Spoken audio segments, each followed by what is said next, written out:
बिस्मिल्लाहिर्रहमानिर्रहीम। अस्सलाम वालेकुम। नाइन्थ आर्ट्स के 8.1 के तीसरे लेक्चर के साथ आप लोगों के सामने हूँ। मैं यहाँ बुक से देखकर आप लोगों की रकम जो है वो कॉपी पर लिख रहा हूँ। यू की रकम दी हुई है 7, 8, 9, 10, 11, 12, 13 और 14, 7 से लेके 14 तक। उसके बाद ए की वैल्यू है 7, 10, 13, 7, 10, 13 एंड 14 और बी की वैल्यू है 7, 8, 11 एंड 12। ठीक है, और हमने प्रूव करना है, साबित करना है कि A intersection B whole complement is equal to A complement union B complement, जो बेसिकली एक डी मॉर्गन का लॉ है। दूसरा लॉ यहाँ नहीं प्रूव करने को पूछा गया, वो मैं करवाऊंगा भी नहीं। अगले क्वेश्चन के लिए यानी छठे सवाल के लिए आपने दोनों लॉज खुद साबित करने हैं। ठीक है, अभी यहाँ मैं इसकी लेफ़्ट हैंड साइड लिख रहा हूँ। लेफ़्ट हैंड साइड है A intersection B whole complement, जिसमें से सबसे पहले मुझे ए इंटरसेक्शन बी निकालना है क्योंकि ब्रैकेट के अंदर है। ए इंटरसेक्शन बी निकलेगा तो मैं उसका कंप्लीमेंट निकाल सकूँगा। अब ए इंटरसेक्शन बी जो है उसके लिए मैंने ए की वैल्यू लिखी है जो कि है 7, 10, 13 एंड 14। उसके बाद इंटरसेक्शन का साइन, तकाते का साइन, और उसके बाद बी की वैल्यू 7, 8, 11 एंड 12। ठीक है, अब हमने इंटरसेक्शन मालूम करना है। तो इंटरसेक्शन जो होता है, तकाते जो होता है, वो कॉमन मुश्तरक नंबर्स यानी जो दोनों में हों वो लिखे जाते हैं।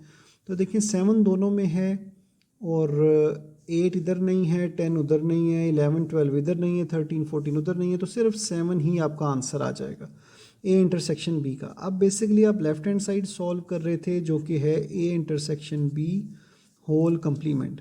कंप्लीमेंट हम पिछले लेसन में, पिछले लेक्चर में बेसिकली देख चुके हैं कि यू में से उस सेट को माइनस किया जाता है, चाहे वो सेट ए हो या बी हो या ए इंटरसेक्शन बी हो, जो भी सेट होगा उसे यू में से माइनस करोगे तो वो उसका कंप्लीमेंट निकल आएगा।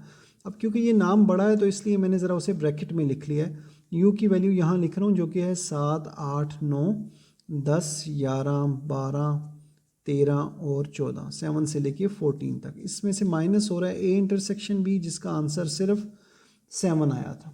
ठीक है, तो ये 7 जो है वो मैंने यहाँ पर लिखा। अब माइनस करते हुए हमने पढ़ा है पिछले लेक्चर में कि पहले सेट के पास जो नंबर्स हों और दूसरे के पास ना हो हम वो लिखते हैं। तो देखें 7 उधर है तो 7 नहीं आएगा, बाकी 8, 9, 10, 11, 12, 13 और 14 ये सारे नंबर्स आपकी लेफ़्ट हैंड साइड का आंसर है। ठीक है, अब आपने राइट हैंड साइड लिखनी है। राइट हैंड साइड है आपकी ए कंप्लीमेंट यूनियन बी कंप्लीमेंट। तो यहाँ आपको पहले ए कंप्लीमेंट मालूम करना पड़ेगा, उसके बाद बी कंप्लीमेंट मालूम करना पड़ेगा, फिर दोनों का यूनियन लेना पड़ेगा।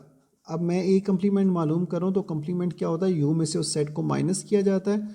तो यहाँ ए कंप्लीमेंट मालूम करने के लिए यू माइनस ए करते हुए मैंने यू की रकम लिखना शुरू की है।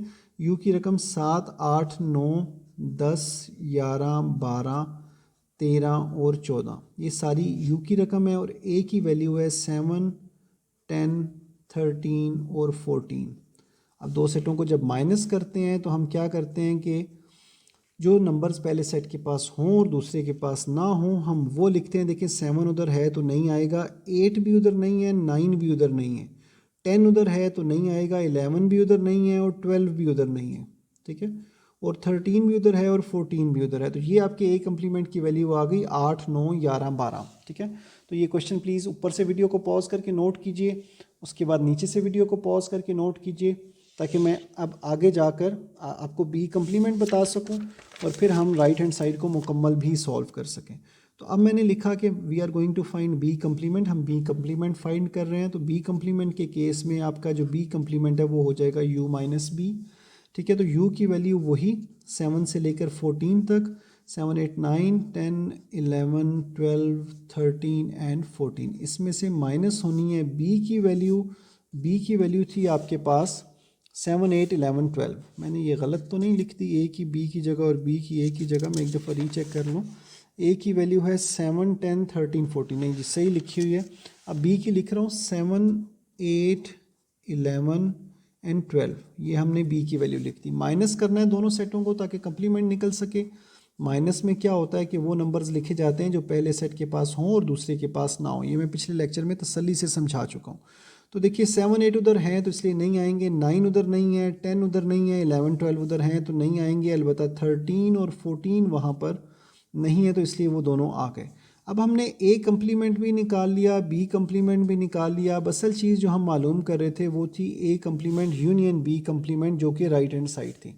ठीक है, तो वो दर्ज कीजिए। उसके बाद यहाँ ए कम्प्लीमेंट का जो आंसर आया था 8, 9, 11, 12, 8, 9, 11 एंड 12, वो हमने ए कम्प्लीमेंट की जगह लिखा, यूनियन का साइन डाला। बी कम्प्लीमेंट का जो आंसर आया वो लिखा 9, 10, 13 एंड 14।